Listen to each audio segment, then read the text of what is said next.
place is packed with chairs. There's a lot of seats over here. It's great. You to find I'm going to be moving around a little bit on stage. I realized in the last special that I filmed, I didn't move around enough, and I didn't realize it actually until I was in Pensacola a couple weeks ago when I was filming a promo video at a comedy club called Bonzer's Comedy Cabaret, and I didn't move around a lot. I stood right in front of the Z. Yeah, not a lot of people are looking at the guy performing at Boners. Boners Comedy Cabaret. This is not. I thought I was gonna be late to the show tonight, and I was rushing to get here, but the interstate was awful, and I figured I would take some back roads. I go down through some neighborhoods, and we end up in a neighborhood that had signs up everywhere that said, "Drive like your kids live here." So I knew I was gonna be all right, because I stood on the gas. I don't know if they were looking for child support.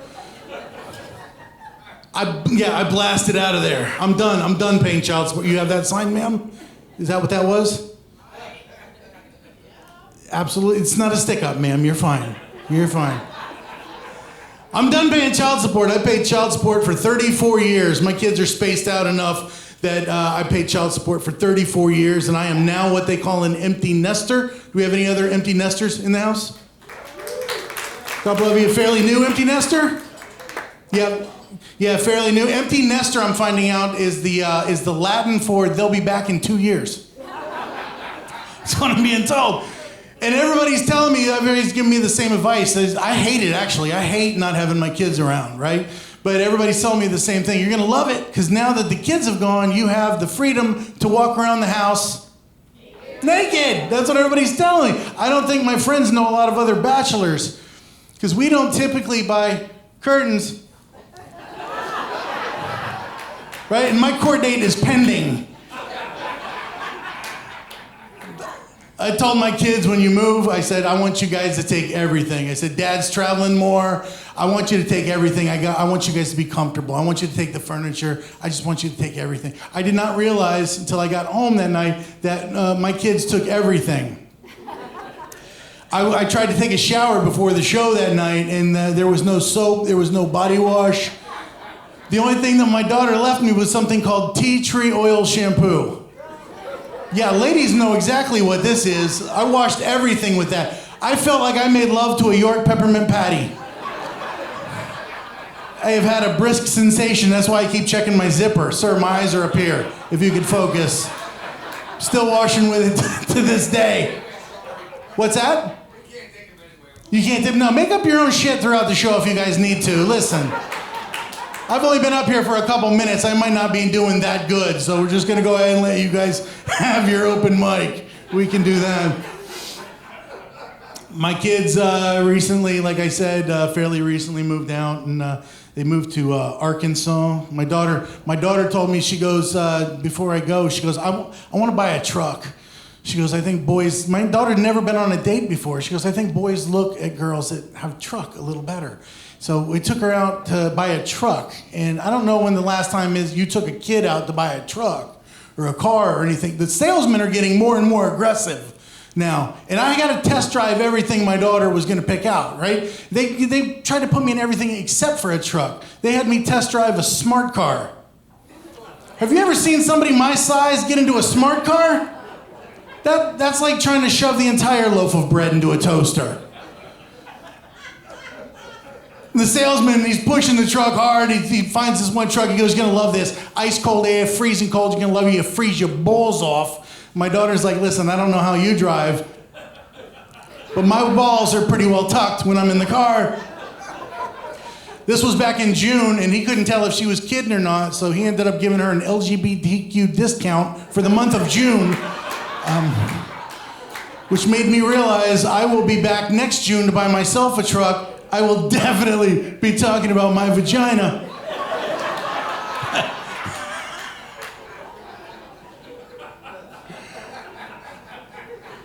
My kids did. They moved to Arkansas. I don't know if anybody here has ever been to Arkansas before. Little bit like Narnia. right? It's a little bit weird, right? There's a lot of stuff you take away. My daughter had her very first date when she got there, and she calls me up and she says, Dad, she goes, I'm going on a date. He's taking me to a restaurant I've never heard of before. And I said, where are you going? She goes, I've never been here before, and I don't want to be embarrassed. Tell me what I'm supposed to do. What do I order? I said, order whatever's on the sign. You know, the restaurant's going to be proud of whatever's on the sign. You order that. I said, if it's steak, order steak. Chicken wings, seafood, you order chicken wings or seafood. I said, where is he taking you? She said, it's called Peter's Place. I said, don't order that. Listen, this is the first date. Dad's not ready for that conversation at all, right?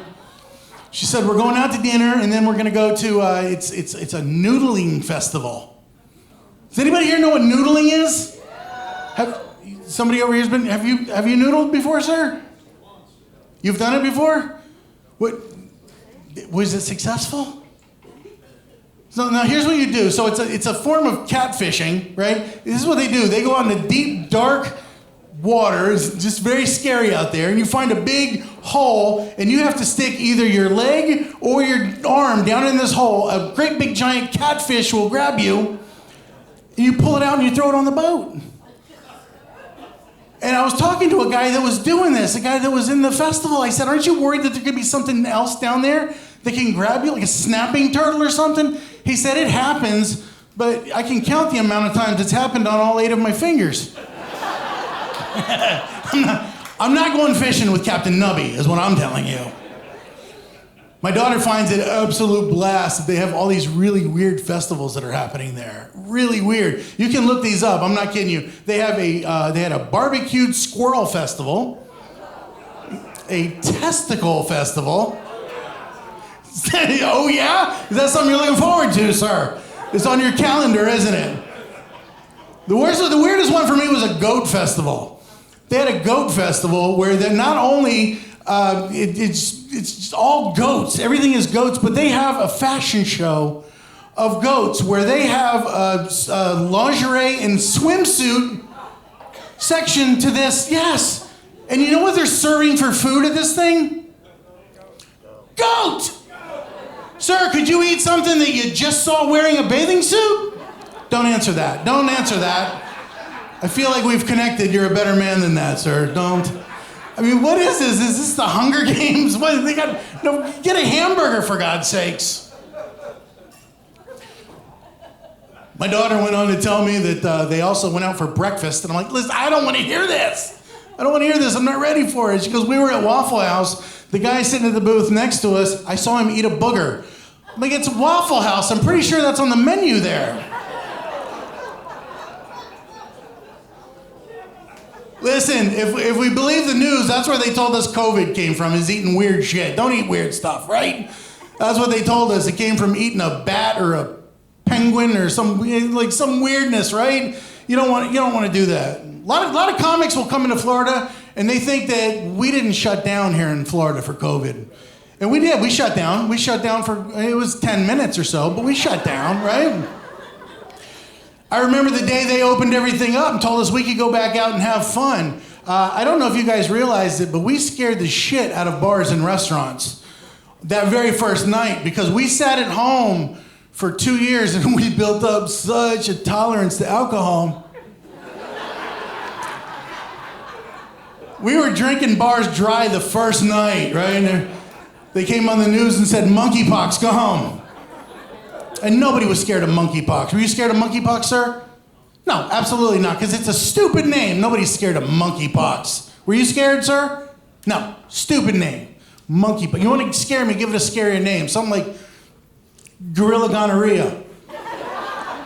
Right? Had they told me there was gorilla gonorrhea out there, I'm locking myself up for another 2 years. I'm not going out in that. Then I remember when we were kids in school, they taught us where AIDS came from. They said AIDS came from an explorer that went into the Amazon, had sex with something called a green-faced monkey, contracted AIDS, brought that back and spread it, right? And now we got monkeypox, which spreads faster through sex, derived from monkeys. Here's my question. Where are people finding all these sexy-ass monkeys? Right? I've never been to Busch Gardens with a handful of dollar bills looking to make it rain in the primate sanctuary.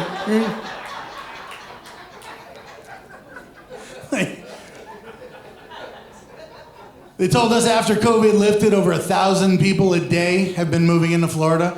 And that's a trend that still happens to this day. They said 1,000 people daily moving into Florida. And this is what the local governments were worried about. They were worried that there was going to be an uptick in shark attacks because of so many extra bodies at the beach. They were worried it was going to go up. What happened was it went down by record numbers, lower than it ever been in years. They said, this is a little gross, but it's absolutely true. You can look it up. They said that we overworked the sewage system to the point that undigested antidepressant medications were working their way into the Gulf and calming the sharks. Right, like they've been attacking us out of depression the entire time, right? Shark just went through a tough breakup and we're Haagen-Dazs floating around in the breakers for him. They said it was this very successful research. They want to continue the research. In another 5 years, they want to start checking the sharks for Viagra. You remember when you were scared that a shark was only going to bite you? That takes a lot of people a few seconds to get to, guys. It's fine. It's fine. That'll keep you from bending over and picking up a shell out in the water, won't it? Like, honey, I don't care if there's a $100 bill tied to that thing. I'm not. You do it. You're used to it. You go down and do it. I'm not doing it.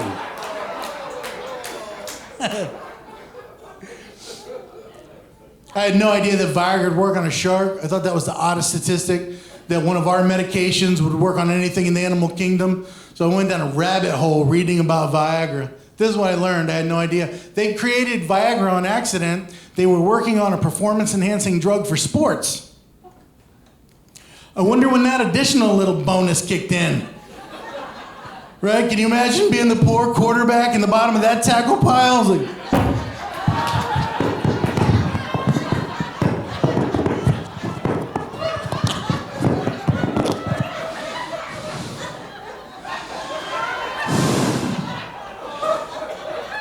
I forfeit!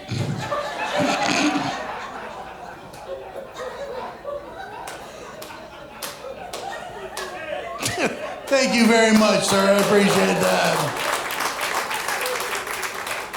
Round of applause at table 32. Listen, if it's going to be a performance-enhancing drug, I think football is the wrong sport, right? There's too much contact. Got too many people touching it. You need something with singular competition. Maybe something in the Olympics.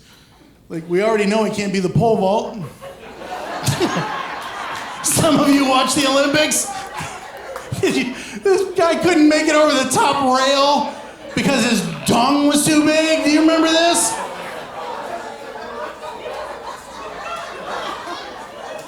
Absolutely true. And everybody, so many people were going, oh, he must be so disappointed that he lost the gold for that reason. I'm like, I bet he's not. I bet he's not. I bet he is showing that to everybody. If he's crying, it's on a huge pile of endorsement cash he's getting from Trojan condoms.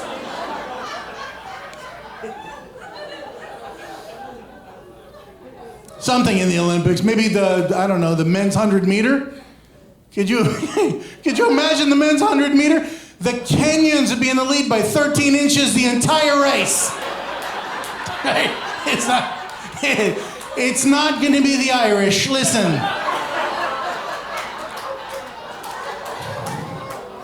I know my people. We can cross the line first. We're still coming in last. That's all there is to it.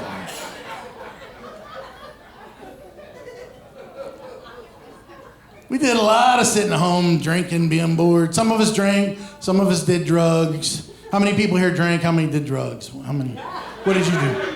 What were you doing, man? Was it drinking or meth? Was it meth? Little of everything. She's dabbling in everything. What did you do, sir? You were drinking? Were you drinking?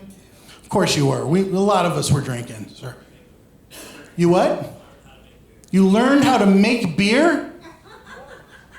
It was COVID, not prohibition. What do you... I was at home making beer, churning butter. I learned to knit while I was down, too.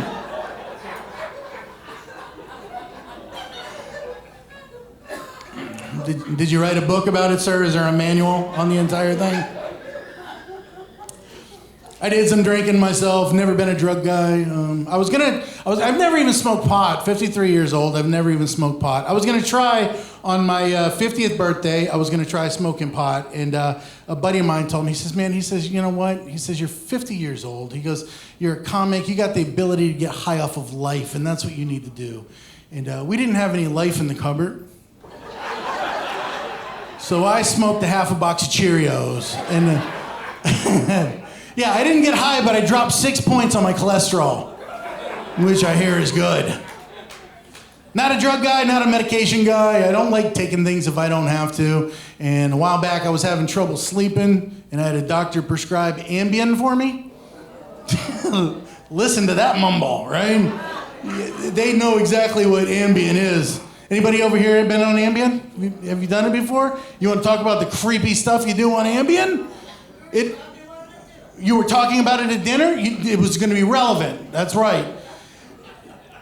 Listen, they now have a label on Ambien. If anybody's taking Ambien now, the doctor, you can verify, the doctor says this. The doctors will tell you there's also a label that says you may forget sexual experiences. They had to do this because there were so many fights and marriages. They didn't have that label when I was on the stuff, when I was married. My wife was pissed. She's like, what do you mean you don't remember? I did that thing you like. I'm like, you're going to have to do it again. I don't remember none of it, not a bit of it.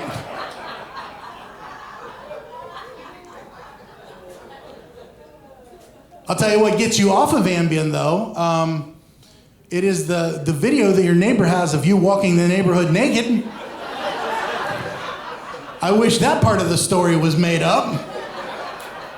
Found out in the worst way. I was outside teaching my son how to mow the yard. The neighbor comes over and says, Bull, why don't you take a look at this video I got here? And he shows me the video. I'm looking at it. And he goes, what do you think about that? I said, well, it looks like it was an unseasonably cold July, if I'm honest with you. You didn't have a blanket you could have put around me? A towel? A napkin at this point? Maybe something would have been nice. He said, you were at my door at 3 o'clock in the morning looking to borrow a cup of sugar. He goes, what were you baking? I'm like, that's your concern, Greg? It's a 300-pound man on your front porch, stark naked. You're worried you missed out on cookies? You're a moron.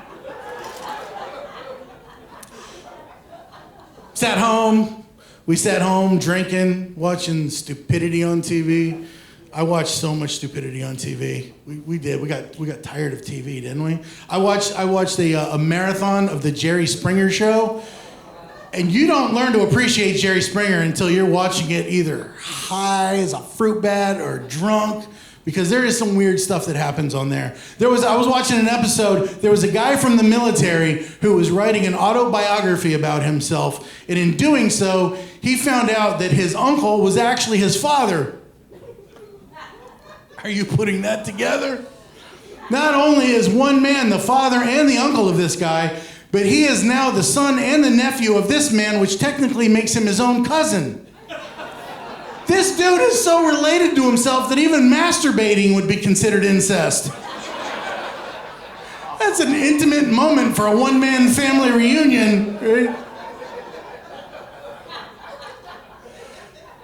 Absolute dumpster fire on TV. How many people watch this show, Tiger King? You watch Tiger King? That was a dumpster fire of a show, wasn't it? I've lived a good portion of my life in the Tampa area, okay? So we're very familiar with Big Cat Rescue and who Carol Baskins is. And I remember one time, it was years ago, I was married. I came home, and there was a commercial that came on for the news. They said that, and now I'll give you the time frame. I came home at 6 o'clock, right? A commercial came on for the news. They said a lion had escaped from the Big Cat Rescue. He could be in your neighborhood. Stay tuned for news at 11. My wife was so mad when she found out why I had her take the trash out that night. Listen, I didn't say I wasn't an asshole.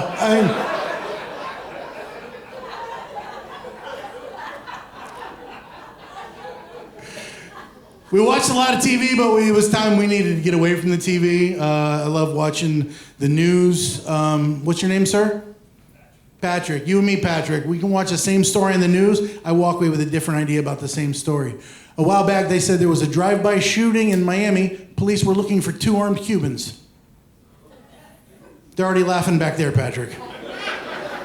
You know what they're laughing about? They're all 2 armed Cubans in Miami, aren't they? That's right. You know where the 1 armed Cubans are? They're 2 miles off the coast of Cuba swimming in a circle. They're not here, Patrick. Make fun of them. There's no 1 armed Cubans here. You know who likes that joke the most? Puerto Ricans. I have no idea why. I have no idea why. I think they're in a turf war. We had to pull away from the TV. We had to get away from all of the politics. Politics is absolutely ripping us apart. This is the first time in my life where I've noticed that people hate each other just over their opinion. So listen, you guys can unclinch. I'm not going to talk politics, right? You don't need to cut buttonholes in your chair, right? Unclinch. I don't talk politics at all. I got so far away from politics, my kids know nothing about politics. We never talked about it. Yeah, no, absolutely. You can applaud that. Yeah. So, yeah, my kids know nothing about politics. Before my 2 youngest moved out, I remember we were watching the news. It was Bay News 9. They were talking about Russia and President Putin. And my son looks over at me and he goes, "Dad, who's Putin?" And my daughter shouts out, "I don't know, but I smell it too." See, it comes around to a fart joke. That's it. All my politics come around to a fart joke. That is it. I got really far behind in politics, and a buddy of mine told me, he said, there's 2 books you need to read if you want to get caught up with politics. You need to read a book on George Washington and a book on Thomas Jefferson. I messed it up. I read a book on George Jefferson. All I learned is this country crazy, Wheezy. That's all I learned. Fights always break out over politics. I got in an argument with a guy at work, told me that I would never fully understand profiling because a big white corn-fed boy like me could never be profiled. And I took argument with it. I think I could be profiled. Can I? I'll give you a great example. What's your name, ma'am? Nina? Okay, Nina, take a look at everybody at your table. Everybody over here. Everybody over here. We're all just hanging out over here. McCurdy's having a good time, Nina. Just hanging out, having a good time. And somebody farts. Who's getting blamed for that, Nina? You're making really uncomfortable eye contact, Nina. Just say it. Just say it. That's profiling. It's the fat guy, and that's wrong. If I smelt it, I dealt it.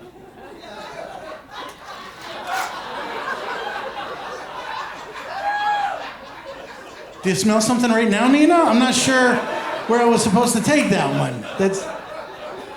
It's the big guy. The fat guy in the room always gets blamed for the farts, right? Always gets blamed for. I was on an elevator a while back with 6 other people. 6 small people. And somebody dropped one of those silent but deadly numbers. Somebody drops one on an elevator, you have no hope of escape either, do you? You can lay on the floor, hide in all 4 corners. That thing's like Visa. It's everywhere you want to be. I noticed that everybody in the elevator slid to the opposite side from me. Yeah, looking at me like I was the one that did it. Which I did, but how rude to assume.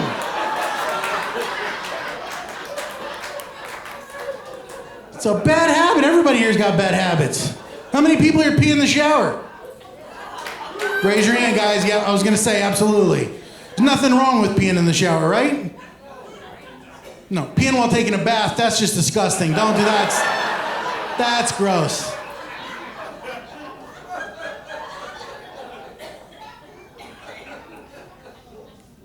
My ex-wife didn't like me talking about peeing in the shower. She actually walked in on me one time when I was peeing in the shower. And yeah, I wasn't taking a shower though. I was like arcing it from across the room. She was so mad. I told her though, I said, if you would have knocked on the door, you wouldn't have gotten wet.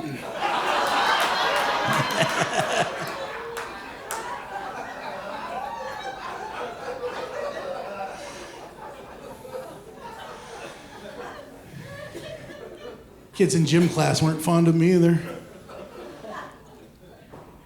I asked that question at one of the oddest shows I ever did. I had to perform at the Lakeland Gun Show. I don't know if anybody here has ever been to the Lakeland Gun Show before. Talk about a show where there's pressure to perform, right? Nobody's throwing tomatoes there. Everybody's walking around with guns, right? And they ask that question, the whole room goes quiet. One guy shouts out, "Being in the shower is good for athletes' feet." Like, what kind of shitty HMO is your work pushing? Gun show was a weird show.